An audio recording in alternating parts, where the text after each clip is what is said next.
마태복음 6장 9절에서 13절입니다. 자, 마태복음 6장 9절에서 13절은 신약 성경에 있고요. 마라고 했습니다. 구약 성경에는 없고 신약 성경에 있어요.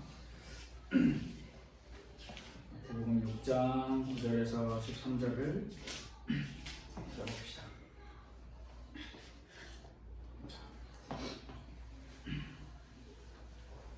성경 찾았어요? 오케이. 찾았으면 한 목소리로 같이 읽어봅시다. 시작. 그러므로 너희는 이렇게 기도하라. 하늘에 계신 우리 아버지여, 이름이 거룩히 여김을 받으시오며 나라가 임하시오며 뜻이 하늘에서 이루어진 것 같이 땅에서도 이루어지리라. 오늘 우리에게 일용할 양식을 주시옵고 우리가 우리에게 죄 지은 자를 사하여 준 것 같이 우리 죄를 사하여 주시옵고 우리를 시험에 들게 하지 마시옵고 다만 악에서 구하시옵소서. 나라와 권세와 영광이 아버지께 영원히 있사옵나이다. 아멘. 네, 오늘 우리가 함께 읽은 말씀은 우리가 항상 주기도문으로 함께 고백하는 우리의 말씀인데요. 이 말씀을 통해서 같이 말씀을 조금 나누려고 해요. 자, 지금이 2019년인데 오늘 그리고 이번 주가 이제 지나면서 이제 2019년이 두 달 남았어요. 11월 그리고 12월 이제 두 달이 이제 남았는데 우리가 이 남은 두 달을 주로 계산해 보면 한 10주 정도 남았고, 그리고 뭐 일로 계산해 보면 한 60일, 70일 못되게 조금 남아 있어요. 그래서 우리가 한 해를 마무리하면서 우리가 점검하고 꼭 확인해야 할 것이 무엇인지 같이 나누려고 하는데, 우리가 이제 남은 11월달 그리고 12월달에 우리가 같이 볼 가장 중요한 내용은 뭐냐면 이 기도라고 하는 내용이에요. 자, 기도에 대해서 우리가 남은 두 달 동안 함께 말씀을 나누고 배우고 또 기도에 대해서 도전해보는 그런 시간을 가지려고 해요. 제가 먼저 여러분들에게 질문을 하나 드리려고 해요. 우리가 살고 있는 이 나라 대한민국에서 기도를 가장 많이 하는 시기가 언제일까요? 수능 직전. 알아요. 지금이에요. 지금 수능 며칠 남았죠? 한 10 며칠밖에 안 남았죠? 어제 결혼식이 있어가지고 결혼식 갔는데 우리 가족 중에 고3이 있다고 하더라고요. 그래서 같이 결혼식에 모르고 공부할 정도로 수능이 엄청나게 우리 대한민국에서는 엄청난 큰 이슈이자 가장 많은 기도가 아마 울려 퍼지는 시기가 10월달, 11월달 이렇게 되는 것 같아요. 그런데 여기서 이제 재밌는 게 뭐냐면 불교 다니는 사람도 기도하고요, 천주교 다니는 사람도 기도하고요, 그리고 원불교 다니는 사람도 기도하고 또 기독교 다니는 사람도 기도를 해요. 그런데 참 재밌는 게 우리나라에서 있는 종교의 숫자가 정확하게 몇 개인지는 파악은 안 되지만, 예를 들어 한 20개의 종교가 있다고 합시다. 근데 그 20개의 종교가 다 똑같은 기도를 해요. 무슨 기도를 할까요? 우리 마리아님, 우리 석가모니님, 우리 하나님, 알라님, 누구님 부르면서 결국에 메인 요점은 뭐냐면 좋은 대학 가게 해주세요. 자, 근데 좋은 대학 가게 해달라는 기도하면 좋은 대학 갈 수 있어요. 갈 수는 있겠죠. 공부 열심히 했으면. 근데 공부를 하나도 안 했는데 그냥 기도만 한다고 해서 좋은 대학 갈 수는 없는 거죠. 그런데 이제 여기서 우리가 재밌는 게 뭐냐면 우리가 믿는 신, 우리가 믿는 존재, 하나님이라고 하는 존재랑 불교에서 믿는, 천주교에서 믿는, 원불교에서 믿는 신이라고 하는 존재랑은 아예 개념 자체가 달라요. 쉽게 말하면 기독교의 하나님은 유일한 창조주이시자 전능하신 하나님이신 반면에 석가모니, 마리아, 원불교에서 믿는 그리고 기타 등등 여러 가지 사람을 믿는 여러 가지 종교는 다 말 그대로 종교이자 우상에 불과한다라는 거예요. 기도를 어떻게 해야 하면, 누구한테 해야 하면, 어떤 형식으로 해야 하는지 사실 잘 모르고 있는 상황도 맞는 것 같아요. 서울에 있는 대학 가게 해주세요. 서울에 대학 진짜 많아요. 갈 수 있어요. 어디든지 그냥 지원하면 돼요. 근데 이제 우리가 사실 잘 생각해 보면 공부의 양에 비례하는 것보다 사실 기도에 대한 비례의 양이 더 많은데, 그 기도가 우리가 사사기를 같이 말씀을 나누면서 봤듯이 그냥 정말 내 마음과 내 마음이 하나님의 마음과 합하여지는 그런 기도보단 주문과 같고 주술과 같은 기도가 더 맞는 게 지금 우리가 가장 많이 드러나는 기도라는 것 같아요. 오늘 우리가 함께 읽은 성경 구절이 마태복음 6장 9절에서 13절의 말씀이 주기도문 말씀인데요. 주기도문, 여러분들은 주기도문에 대해서 들을 때 어떤 생각이 들어요? 주기도문 보통 언제예요? 예배 마칠 때 주기도문을 하죠. 그러면 다시 말하면 주기도문은 약간 이런 것과 비슷한 것 같아요. 학교에서 수업이 끝나는 종소리를 알리는 그 종소리. 주기도문만 하면 예배가 끝났다. 학교에서 종이 치면 수업이 끝났다. 약간 이런 개념으로 우리는 많이 알고 있죠.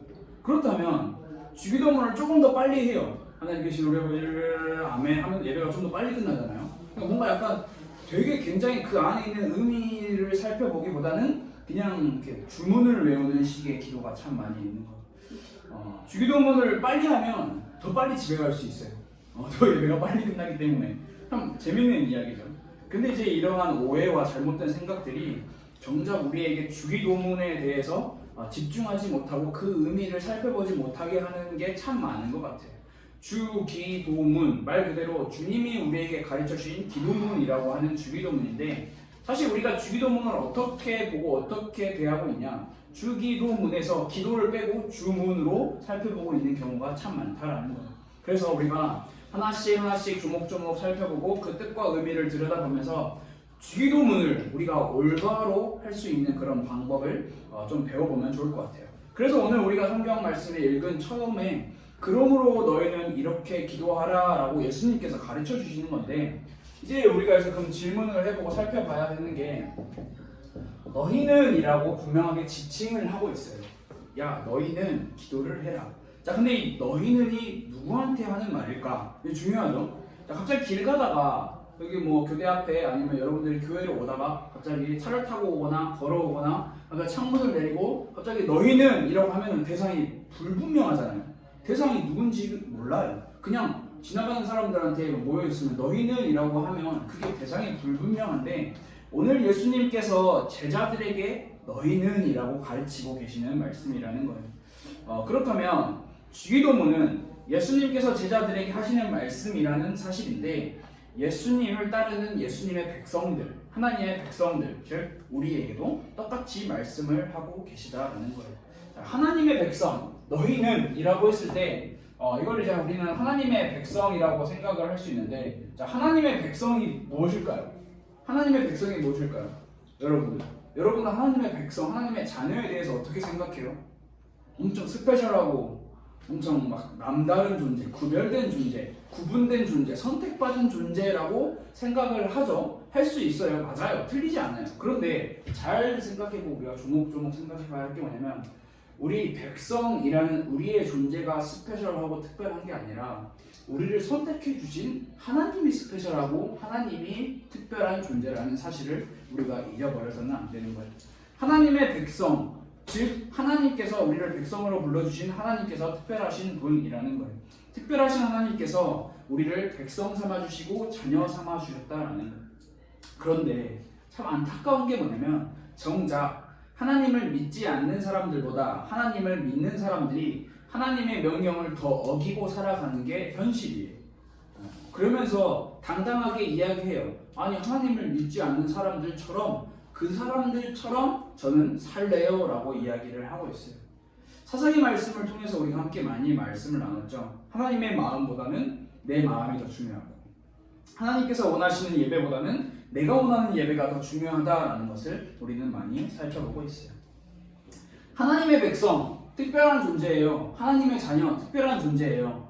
하나님의 자녀니까, 하나님의 백성이니까 오냐 하면서 하고 싶은 거 다 해라, 다 해도 된다, 가만히 있으면 다 될 거야 라고 어떻게 보면 주문적으로, 주술적으로 우리가 알고 있는 바가 많은데, 정말 여러분들 혹시 그렇게 생각할 수도 있지만 정말 미안하지만 그렇지 않아요.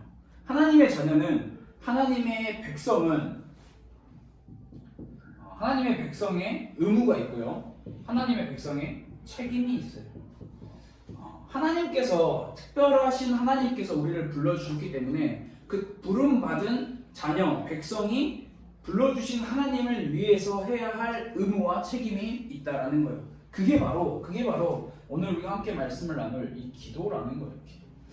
하나님께서 하나님의 백성을 선택해 주신 그 백성이 해야 할 가장 중요한 의무와 책임이 기도예요. 성경에는 많은 기도가 나타나요. 뭐 모세의 기도도 있고, 다니엘의 기도도 있고, 솔로몬의 기도도 있고, 다윗의 기도도 있고, 그리고 오늘 우리가 함께 말씀을 나눈 주인공인 예수님의 기도도 있어요. 예수님께서 이 세상에 왜 오셨는지 여러분 알아요? 왕의 노릇을 하려고 오신 게 아니라 예수님께서는 병자들을 고치시고 기적을 일으키시고 수많은 가난하고 어려운 사람들에게 이 구원의 복음의 말씀을 전달해 주시려고 오신 거예요. 예수님이 오셨어. 예수님이 그 땅에 오셔서, 이스라엘 땅에 오셔서 사람들에게 기적을 베풀어 주시고 오병이어의 기적, 물고기와 떡으로 수많은 사람들을 먹이시고 다리가 저는 사람, 평생 앉아서 못 일어나는 사람, 그들을 일으켜 세워주셨어. 그러니까 사람들이 와, 저 사람은 정말 대단한 선지자다, 저 사람은 정말 대단한 왕이다 라고 생각을 하면서 야, 당신이 우리의 왕이 되어주세요 라고 이야기를 해요. 근데 그 우리의 왕이 되어주세요 라는 그 말은 우리의 주인이 되어주세요 라는 말이 아니라 우리를 뭔가 대변해주는 대변자의 역할을 해달라는 거예요. 그런데 예수님께서는 어떻게 하셨냐?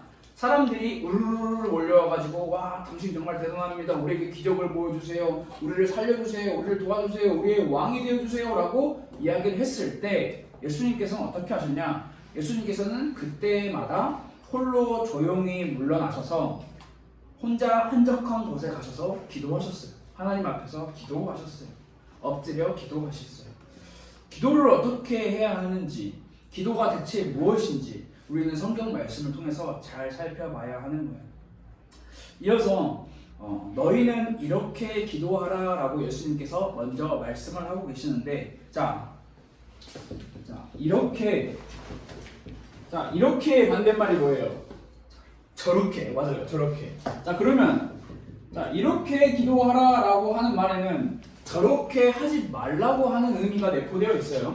국어 시간은 아닌데 우리가 글자적으로 생각을 해보면 이렇게 기도하라 라고 이야기를 했을 때는 저렇게는 기도하지 말아라 라고 하는 내용이 포함되어 있는데, 그럼 우리가 하지 말아야 할 기도 두 가지를 살펴보려고 해요. 먼저 외식하는 기도예요.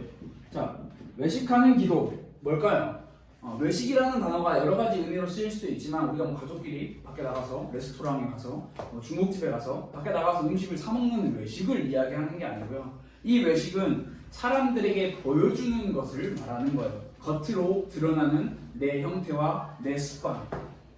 예수님께서는 또 너희는 기도할 때 외식하는 자와 같이 기도하지 말라라고 이야기해요. 외식하는 자와 같이 기도하지 말라고 하는 말은 뭐냐면 성경 말씀에 이런 사람들이 등장해요.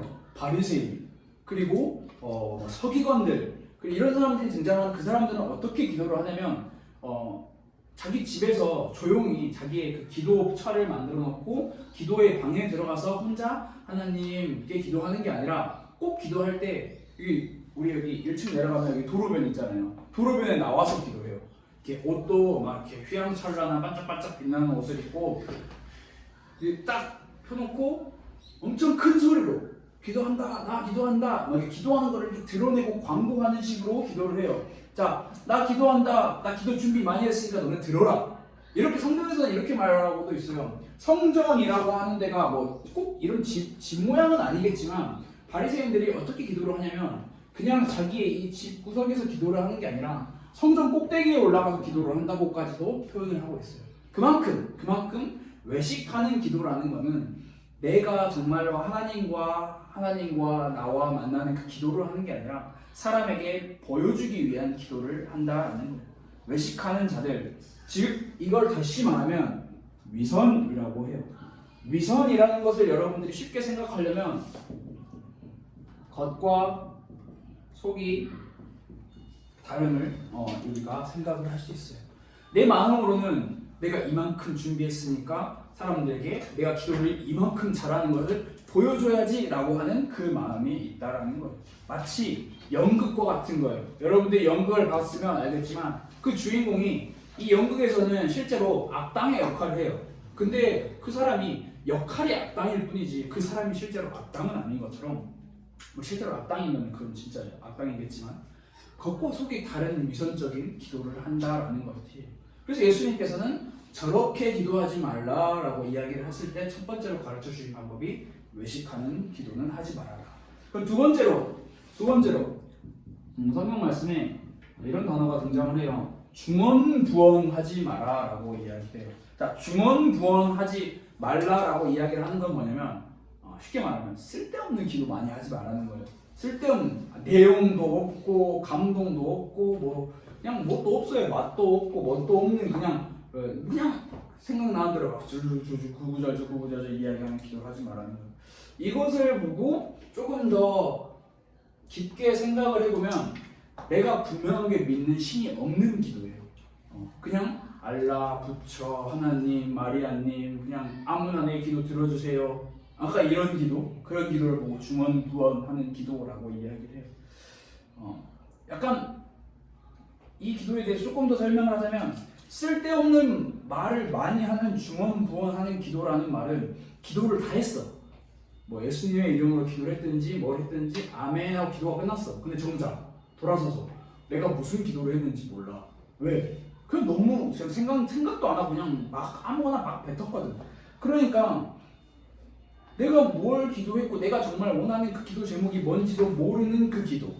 그런데 그 마음에는 내가 기도를 당장 2시간이나 했으니까 내 기도, 이 2시간짜리 기도에 응답해 주세요 라는 식의 막무가내 기도를 이야기하는 거예요. 다시 말하면 이런 거예요.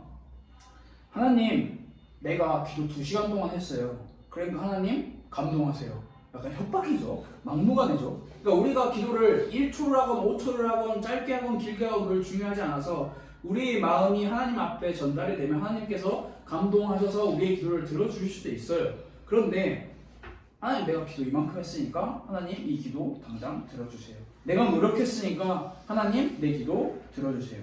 우리가 기도를 하면서 하지 말아야 할 기도, 대표적인 기도 2가지를 우리가 함께 살펴봤어요.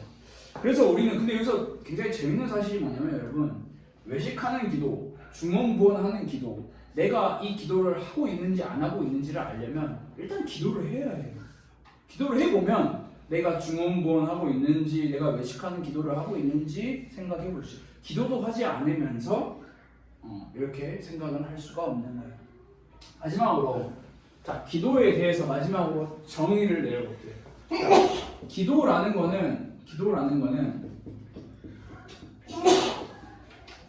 사귐이에요. 사귐. 자, 사귐. 기도를 얼마나 오래 해야 하나요? 라고 질문을 할 수 있어요. 기도는 몇 분 하는 게 적당해요? 몇 시간 하는 게 적당해요? 아니면 며칠 동안 해야 돼요? 기도에 대한 분량을 좀 알려주세요 라고 질문을 할 수 있어요. 그런데 사실 기도가 정말 사귐이라면 이런 질문은 필요가 없는 질문이에요. 자, 여러분들이 제일 좋아하는 게 뭔지 모르겠지만 여러분 만약 남자친구들이 핸드폰을 가지고 게임하는 걸 좋아해요. 근데 게임하는 것을 가지고 질문해요. 나 이거 핸드폰 게임 몇 분 해야 돼요? 얼마나 할 수 있어요? 아니 상관없어요. 그냥 내가 이게 하고 있는 게 좋으면 몇 시간이든 몇 날이든 몇 백일이든 몇 천일이든 계속 할 수 있는 거야. 쉽게 말하면 핸드폰 게임과 나와 사귀는 거야. 그 사귐, 관계가 그만큼 진한 거죠. 사실 그리고 막 제가 여기서 모르겠지만 제가 예를 들어서 세연이랑 엄청 친해요. 세연이랑 엄청 가까워. 세연이 맨날 봐도 좋아. 근데 세연이랑 만나는데 얘를 언제까지 봐야 되지? 언제까지 같이 있어야 되지? 그럼 사귐이에요? 사귐이 아니에요. 그건 사귐이 아니에요. 그거는 그냥 내가 사귐의 관계에 있지 않다라는 거예요. 기도 자체가 즐겁고 기쁜 사람은 기도를 언제 해야 되지? 얼만큼 해야 되지? 어느 분량으로 해야 되지? 라는 질문을 하지 않아요. 반대로 여러분들에게 해당되지 않는 말일 수도 있겠지만 공부를 얼마나 해야 돼요? 라고 질문을 많이 하죠. 공부를 얼마나 많이 해야 될까요? 근데 저희 교회에 이제 공부를 진짜 좋아하는지 안 좋아하는지는 모르겠지만 공부를 되게 잘하는 사람이 몇 명 있어요. 그 사람한테 물어보면 그냥 공부하는 게 재밌으니까 하는데요? 라고 이렇게 이야기를 해요. 사실 우리한테는 그게 와닿지 않는 말이잖아요. 공부하는 게 재밌지 않으니까. 그러면 그 사람들은 공부와 사귐의 관계를 가지고 있는 거예요. 즐겁고 기쁘게 공부를 하는 사람인 거예요. 공부는 영적인 측면이 아닌 육신적인 측면이 포함되어 있지만 여러분 기도는 영적인 거예요. 하나님, 영이신 하나님과 나와의 관계, 사귐의 관계가 있다라는 것. 그게 바로 영적인 부분이라는 것. 하나님과 사귀는 관계, 하나님과 늘 붙어서 있는 관계, 그게 바로 기도라는 사실이에요. 그 기도를 우리가 차근차근 하나 둘씩 도전해 보려고 해요. 그리고 기도가 궁금하다면 기도에 대한 책들도 찾아서 여러분들이 읽어보면 더 좋을 것 같아요. 뭐 제가 여러분들에게 뭐 추천하는 책 뭐 여러 가지가 있을 수도 있겠지만 우리가 현대적으로 살펴보면 조지 뮬러라고 하는 사람이 있어요. 그 사람의 책 제목을 보자면 기도한 게 모든 게 다 응답된 사람, 조지 뮬러. 미국에서 살았던 고아원을 운영했던 그 사람의 기도. 그 여러분들이 그런 책도 구할 수 있으면 구해서 찾아서 이 사람은 어떻게 기도를 했는지. 예를 들면 당장 고아원인데 오늘 저녁에 먹을 쌀이 없어. 그러면 하나님 이 쌀을 주세요. 근데 그게 쌀을 달라는 기도가 아니라 하나님과 그만큼 사귐이 있고 밀접한 관계에 있던 조지 뮬러라는 사람은 그냥 기도해야지, 쌀이 필요하니까 기도해야지 라는 게 아니라 그냥 기도가 하나님한테 절로절로 나오는 사람. 예를 들어서 제가 여러분들에게 표현을 하는 거예요. 그래서 우리가 꼭 질문을 해보고 생각을 해봐야 해요. 너희는 이렇게 기도하라 라고 이야기를 했을 때 나는 누구인가? 하나님의 자녀인 나는 대체 누구인가? 그리고 나는 이렇게 기도하는가? 아니면 저렇게 기도하는가? 나는 어떻게 기도하는가? 살펴보면 좋겠고, 우리가 이번 주 한 주간 동안 일주일을 살아가면서 하나님과의 사귐이 꼭 있었으면 좋겠어요. 하나님과 언제 만나야 되지? 얼마나 만나야 되지? 사실 그건 사귐의 관계가 아니에요. 사귐은 계속 붙어 있어도 뭐 질리지도 않고요. 사귐은 그냥 좋아, 기뻐, 행복해. 그게 진정한 사귐. 근데 그 기도, 이 사귐이 기도가 바로 사귐이라는 것을 우리가 같이 생각해 보면 좋을 것 같아요. 그래서 오늘은 예수님의 첫 말씀이에요. 너희는 이렇게 기도하라.